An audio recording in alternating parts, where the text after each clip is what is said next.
네, 폭염 속에서도 민주당 당대표 후보 3인방의 발걸음은 분주했습니다. 표심을 얻기 위한 당권 주자들의 전략과 전당대회 변수로 떠오른 이재명 도지사의 거취 논란까지 짚어보도록 하겠습니다. 한편 자유한국당 김병준 비대위원장은 노무현 전 대통령의 묘소를 참배했습니다.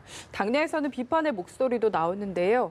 김성환 시사평론가 강신업 변호사의 생각은 어떤지 들어보도록 하겠습니다. 안녕하십니까? 두 분 어서 오십시오. 네, 안녕하십니까? 예. 자, 일단 민주당 당권 주자들이 주말도 반납한 채 연이어서 기자회견을 통해서 포부를 밝혔는데 이 포부를 좀 듣고 이야기를 좀 나눠보도록 하죠.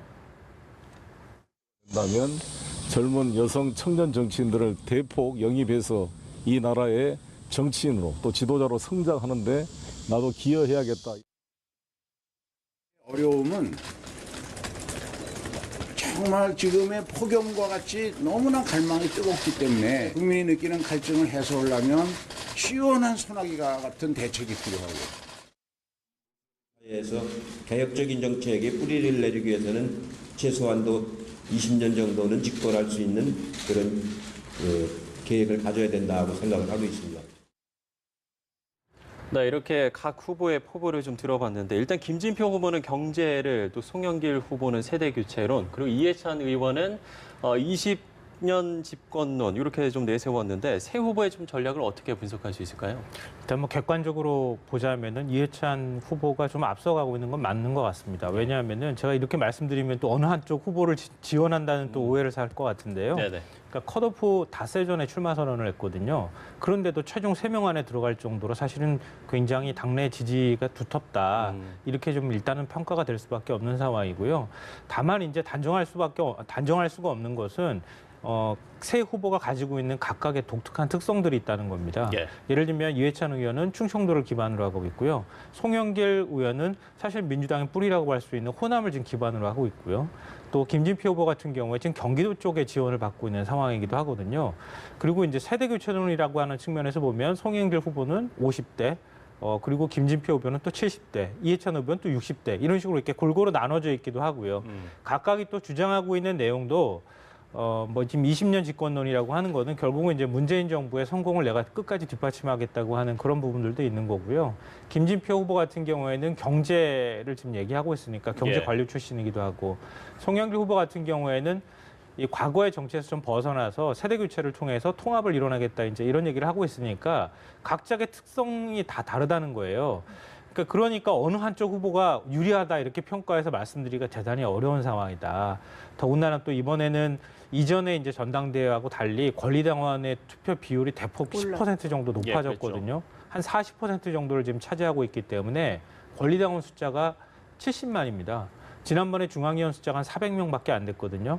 이번에 70만이 어느 쪽으로 투표하느냐에 따라서 이 투표 결과가 달라질 수 있어서 굉장히 좀 흥미진진한 전당대회가 될 수밖에 없을 것 같습니다. 예. 네, 지금 각 후보들의 특징을 잘 짚어주셨는데요.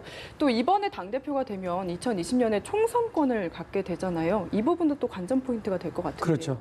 지금 8월 25일 전당대회를 앞두고 날씨만큼이나 뜨거운 지금 3인의 어떤 주말 행보가 이어지고 있는데요. 예. 지금 지금 이제 김성환 평론가 얘기해 주신 대로 각각의 세대도 좀 다르고 그다음에 지역적 기반도 좀 다르고 여러 가지 내세우는 것도 다릅니다. 지금 뭐 이해찬 후보 같은 경우는 20년 집권론을 내세우지 않습니까? 이 얘기는 결국은 친문 여기에서 계속해서 이 개혁과 그다음에 또 노무현 정신 이거를 이제 이어가겠다는 얘기죠. 그렇기 때문에 지금 얘기한 대로 당권을 이제 장악해야만 그런 어떤 정부를 뒷받침할 수 있고 그리고 개혁 청사진 20년에 걸친 개혁 청사진을 제시할 수 있고 완성할 수 있다 이런 얘기를 하는 것이고요. 예. 그다음에 김진표 의원 같은 경우 후보 같은 경우는 경제 소방수론을 이제 내세우고 나온 거죠. 예. 그래서 뭐니 해도 경제가 뒷받침되지 않고는 문재인 정부가 성공할 수 없다. 여기에 이제 초점을 맞추는 것입니다. 더군다나 국정기획자문위원장까지 지냈기 때문에 문재인 정부에서 말이죠. 여기에서도 상당수 자신의 어떤 그 역할 이런 것이 있다고 보는 것이고요. 그다음에 송영길 후보 같은 경우는 세대 교체론을 내세우고 있는 것인데요. 결국 청년, 그다음에 여성, 그다음에 지도자를 이제 양성하겠다. 예. 이런 것들을 얘기하고 있기 때문에 이것이야말로 어떻게 보면은 이런 어떤 청년이나 여성이나 신진 세대를 수혈함으로써 당을 혁신하고 그래서 문재인 정부를 뒷받침하고 앞으로의 이제 당에 앞으로 나아갈 길을 이제 뒷받침하겠다 이런 얘기를 하고 있는 것이죠. 그렇기 때문에 결국 3인 모두가 2022년에 있을 2020년이죠. 여기에 예. 있을 그 총선 이것도 이제 얘기를 하는 것이고 그 후에 다시 있을 대선 이런 것까지 염두에 두면서 자신이 대권을 잡아야만 정부가 성공할 수 있다. 그리고 그 후에 개혁도 계속 이어갈 수 있다. 이런 얘기를 하는 것이고요. 결론적으로 얘기하면 누가 당권을 잡냐에 따라서 사실은 뭐 약간의 어떤 그 차이는 있을 수 있겠습니다만은 민주당 계속해서 어떤 집권이라고 하는 점 그 청사진에 있어서는 뭐 똑같다. 뭐 이렇게 얘기할 수 있겠습니다. 네. 이런 상황에서 지금 이재명 경기지사의 조폭 연루 의혹이 변수로 떠올랐는데 일단 김진표 후보 같은 경우는 사실상의 탈당 요구를 지금 촉구했거든요. 뭐 다른 후보들도 살짝 좀 놀랬던 것 같아요. 이렇게 네. 구도를 만들어 갈 거라고 생각을 못했던 것 같은데요. 예, 예. 바로 그것 때문에 이번 전당대회가 4명의 후보가 뛰고 있다는 얘기까지 나옵니다. 그러니까 이재명 지사가 같이 좀 뛰고 있다는 얘기를 네. 하는데요. 그 이유가 뭐냐면은 지금 김진표 후보가 내세운 이재명 탈당설은 사실은 제가 볼 때는 그 이해찬과 김진표의 구도를 만들기 위한 전략이라고 봅니다. 왜냐하면은 김진표 후보 같은 경우에는 사실 경기도 쪽에 그 특히 이제 친문 전해철 의원의 지원을 받고 있거든요. 예. 그렇기 때문에 경기도 쪽에 당원 권리당원 숫자가 상당히 많고 그래서 이재명 후보한테 지난번에 이제 그 지방선거 때 당내 경선을 치를 때 그때 해경군 김씨 논란부터 시작해서 굉장히 좀 시끄러웠잖아요. 신문 기사에 뭐 당내 후보를 내면 안 된다고 하는 이런 초유의 일이 발생하기도 했었는데 그런 이제 권리당원, 특히 친문 권리당원의 표심을 좀 자극하고 싶다 이런 게 있는데요. 왜 제가 이재명 지사가 뛰고 있다는 말씀을 드리냐면은 이해찬 의원 쪽하고 이재명 지사 쪽하고 상당히 가깝다는 거예요. 예, 예. 지금 이재명 지사 경기도지사 정무부지사로 들어가 있는 인물이 이화영 전 의원이거든요. 그러니까 이해찬 의원 쪽에서 이화영 전 의원을 그 총괄 선대본부장을 시키기도 했고 이번에 이제 정무부지사로 보냈다고 하거든요. 이제 이게 정설인데 그러면은 지금 이제 예를 들어서 그 김진표 의원이 후보가 지금 반대편 쪽을 만약에 공격하기 시작하게 되면은 이재명 지사를 공격하게 되면은 이해찬 후보를 공격하는 효과랑 똑같은 게 나올 수 있거든요. 예, 예. 근데 이게 지금 어느 쪽이 유리하다고 말하기가 굉장히 어려운 측면이 있는 게 지난번에 당내 지방선거 때 경선을 했을 때 전해철 의원하고 이재명 지사하고 권리당원 투표에서 크게 뭐 앞서거나 뒤서거나 하지 않았거든요. 그러니까 확실한 구도는 만들 수 있어도 이게 어느 쪽에 확실하게 유리하다고 하기에는 좀 어렵다. 그렇지만 선거라고 하는 건 결국은 반반으로 나눴을 때 나와 남과 두 가지 이렇게 딱 양갈래 구도를 만드는 게 제일 중요한 거거든요. 예, 예. 그런 측면에선 김진표 후보 쪽에서 그 구도를 만들기 위한 전략으로 이재명 지사의 탈당을 요구했다 이렇게 봐야 될 것 같습니다. 네, 실제로 이해찬 의원이 지금 이야기를 한 게요. 이재명 경기지사에 대해서 아직 모르겠다. 그리고 전당대회와는 무관하다. 이렇게 답을 그렇게. 내놨거든요. 선긋기를 했죠. 예. 지금 3인이 어떻게 나오고 있냐면요. 지금 얘기한 대로 지금 김진표 의원 같은 경우는 탈당이라는 말을 쓰지 않았지만 예. 문재인 대통령과 당에 부담이 된다. 이런 말을 함으로써 사실상 탈당을 요구한 거죠. 거기에 대해서 송영길 의원은 또 조금 색깔이 다릅니다. 약간 그 뭐라고 얘기를 했냐면은 먼저 진실규명 수사를 해야 된다. 하고, 예. 그러고 나서 그거에 따라서 당 윤리위원회 같은데 해부해가지고 그 결과에 따라서 처리하면 될 것이다. 이렇게 얘기하고 있는 겁니다. 그리고 좀 이해찬 의원은 잘 모르겠다. 그리고 전당대회와는 관계 없는 것이다. 이렇게 얘기했죠. 지금 근데 김성환 평론가 얘기한 대로 3인이 왜 이렇게 얘기를 하느냐면 사실은 김진표 의원은 아주 그 날카로운 선공을 한 겁니다. 예. 성공을 함으로써 구도를 말이죠.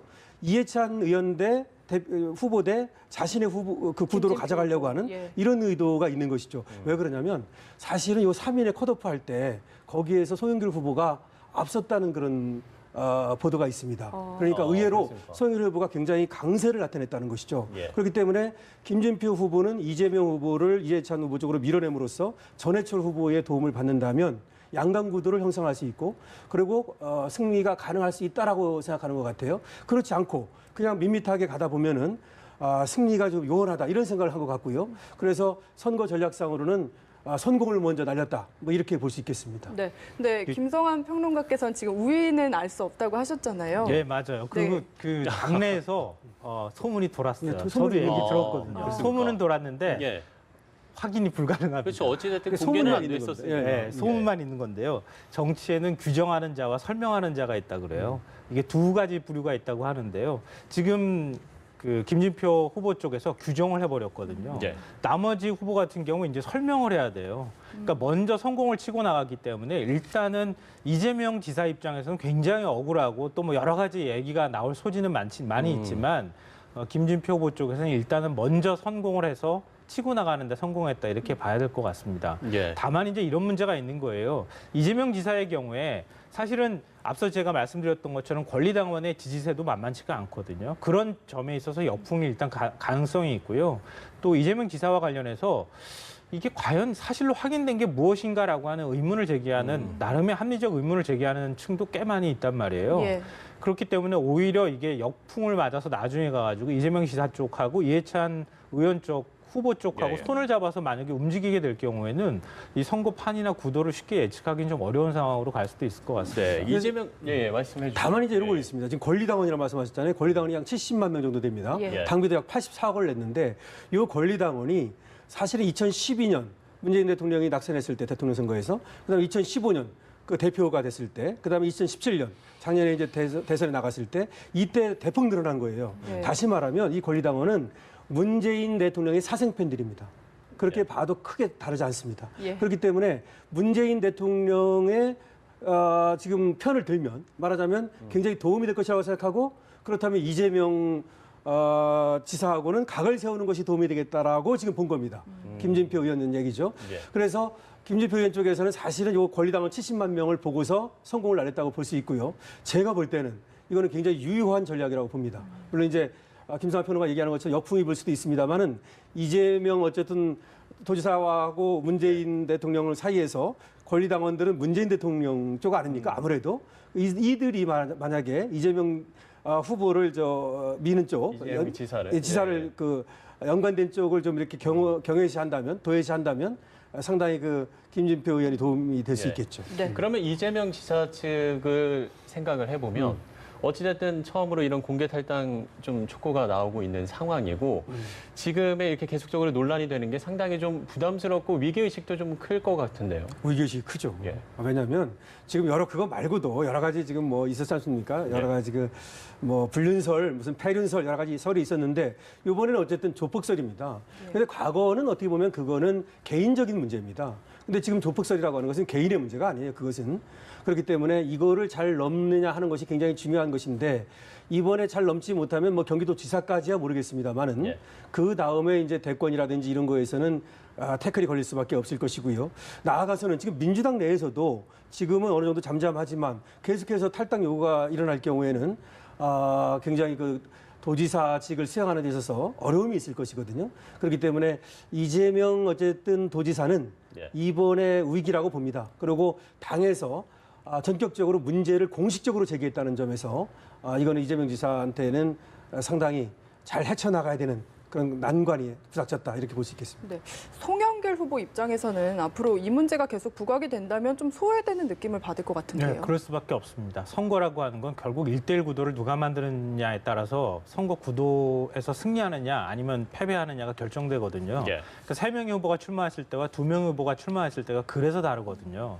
근데 지금 이렇게 이해찬 그다음에 김진표 구도가 만들어지면 송영길 후보는 좀 소외될 수가 있거든요. 그러니까 송영길 후보 쪽에서 나름 뭔가의 새로운 공을 던지기 위한 준비를 제가 볼 때는 할 것 같고요.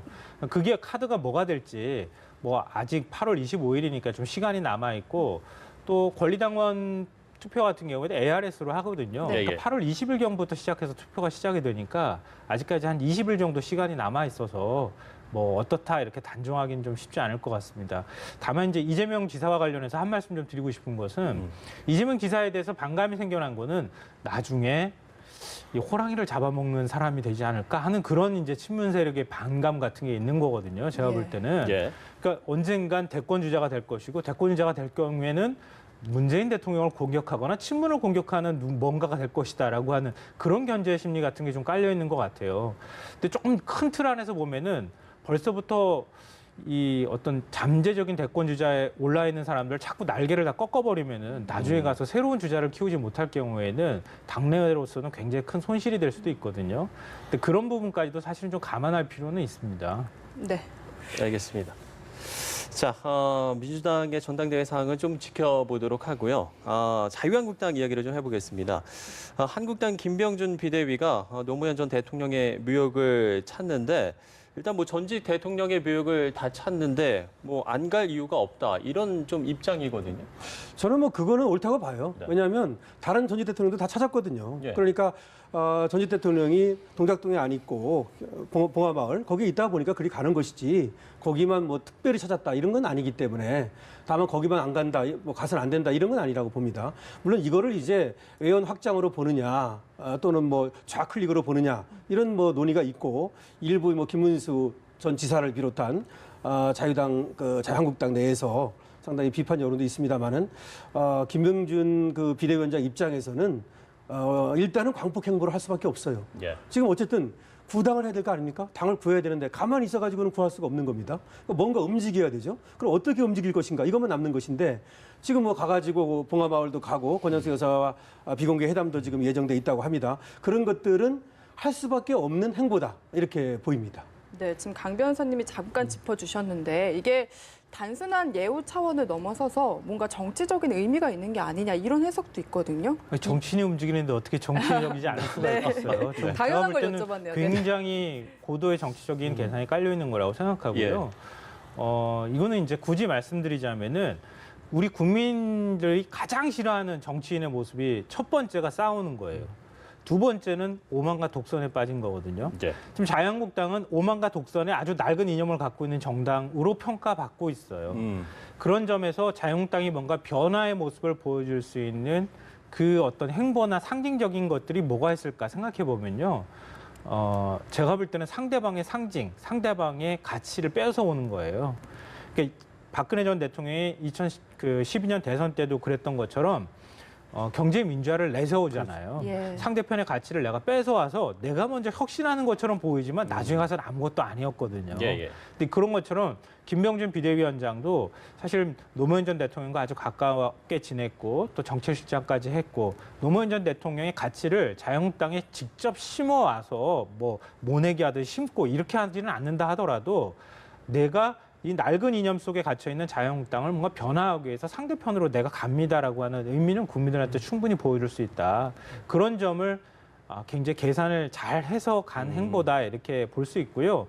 그리고 싸우지 말고 독선에 빠지지 말아야 한다는 국민의 요구라고 하는 것은 결국은 다 통합한다, 아우른다고 하는 이미지도 있거든요. 그런 면에서도 국민들께서 그렇게 저건 잘못됐어라고 생각하지는 또 않을 것 같아요. 제가 볼 때는. 예. 지금 이제 얘기했는데 고도의 그 전략이라고 말했는데 저도 그렇게 보는데요. 네. 왜 그러냐면 이 김병준 비상대책위원장은 노무현 정신이라고 하는 것을 그것과 문재인 정부를 좀 이렇게 분리시키려고 하는 거예요. 그러니까 노무현 정신이라고 하는 것이 문재인 정부의 어떤 고유한 그런 것이 아니고 오히려 문재인 정부는 노무현 정신을 제대로 계승하지 못하고 있다.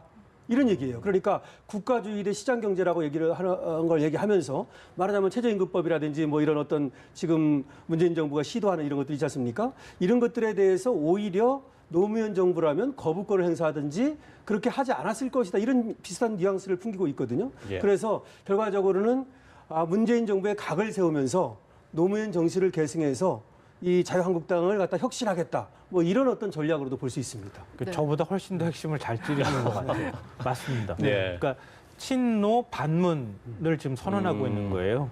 그러니까 노무현 전 대통령, 노무현의 정신은 이런 것이다라고 얘기하면서 사실은 국민들의 마음을 막 흔드는 작업을 하는 거고요. 예. 대신 문재인 정부하고는 난 다르다. 네. 그렇기 때문에 나는 지금 자유한국당에서 그 정신이 뭔지를 보여주겠다고 얘기를 하고 있는 것이거든요. 그런 면에 있어서는 저는 잘 먹힐 수 있는 프레임을 만들어가고 있다고는 생각이 됩니다. 물론 그거에 대해서 평가는 또 다시 해야 되는 측면도 있겠지만. 네, 알겠습니다. 또 이슈를 살짝 바꿔서요. 홍준표 전 대표 이야기를 해봐야 될 네. 것 같습니다. 좀 잠잠한가 싶었는데 다시 SNS를 시작해서 좀 물론 직접적으로 언급을 하진 않았지만 자살이 미화되는 세상은 정상적인 사회가 아니다. 이런 식으로 이야기를 했거든요. 지금 나오고도 있는데 우선 뭐 여야 막론하고 비판이 나오고 있고요. 어떻게 생각하시는지 강 변호사님부터 들어보고 싶네요. 미국에 계시잖아요. 예. 그러니까 미국에 계시면 좀 쉬셔도 괜찮을 텐데 정치인은 그 다른 것보다도 또 욕을 먹는 게 낫지 잊혀지는 걸 제일 싫어한다고 그러는데요. 아무래도 홍준표 전 대표도 잊혀지는 것이 굉장히 좀 두려우신가 봐요. 근데 어쨌든 그렇습니다. 뭐 자살 미화라는 말은 좀 저는 어울리지 않는다고 보고요. 당연히 민주당에서도 지금 거기에 반발하고 있습니다만은 예, 예. 노회찬 의원 같은 경우는 개혁적 정신 뭐 그런 것들도 있지만 어떤 계속 일관된 어떤 노동운동을 했고 그다음에 소통의 정치를 했잖아요. 그것이 예. 국민들한테 이제 다가가는 것이거든요. 거기에 대한 안타까움을 얘기하는 것이지 뭐 정치권도 마찬가지고 국민도 마찬가지고 그것을 미화하는 것은 아니잖아요.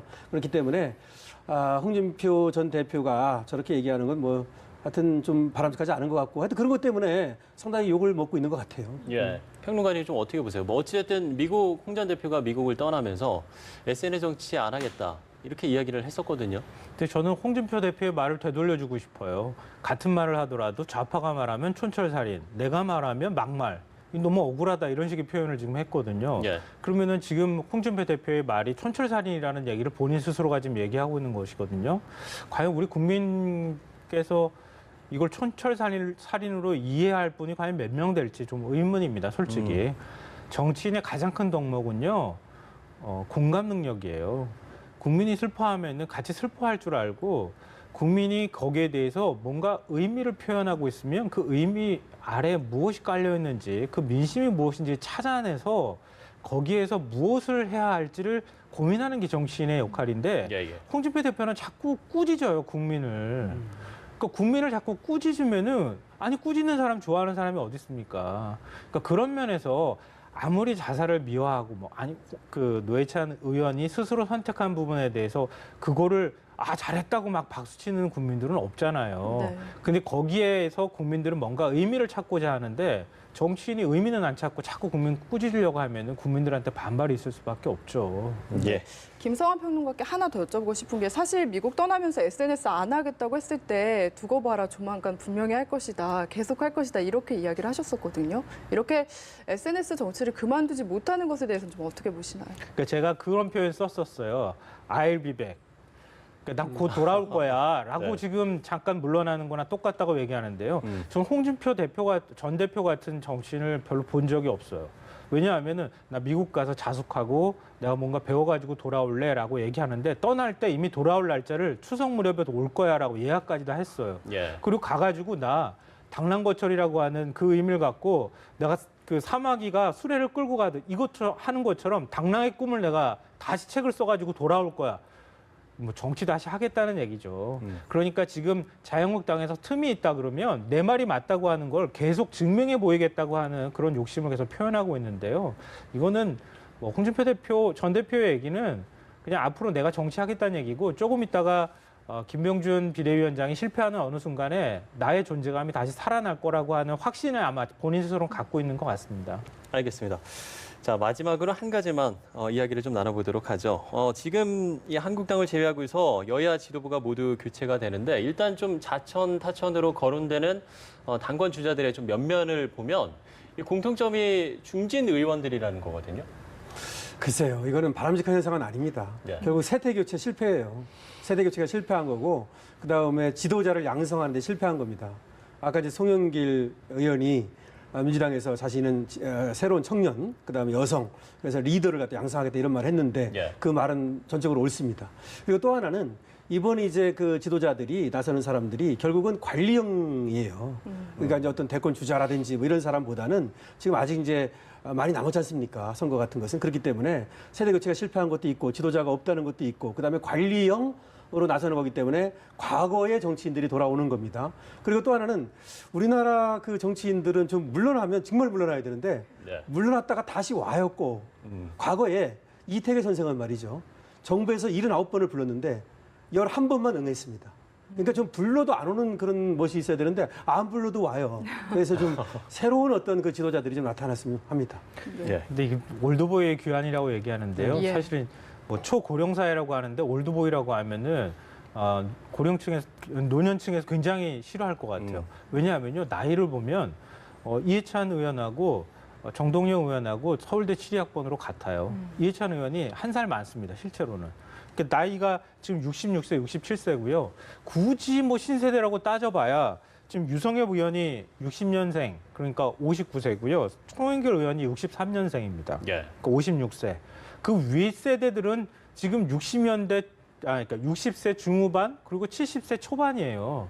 그러니까 아니 나이 많으면 못해?라고 하시는 분들이 아마 있으실 것 같고요.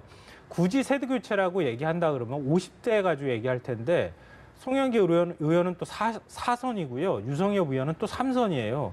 과연 이걸 세대 교체라고 또 얘기할 수 있을까? 여러 가지 하여튼 복잡하게 지금 얽혀 있어요.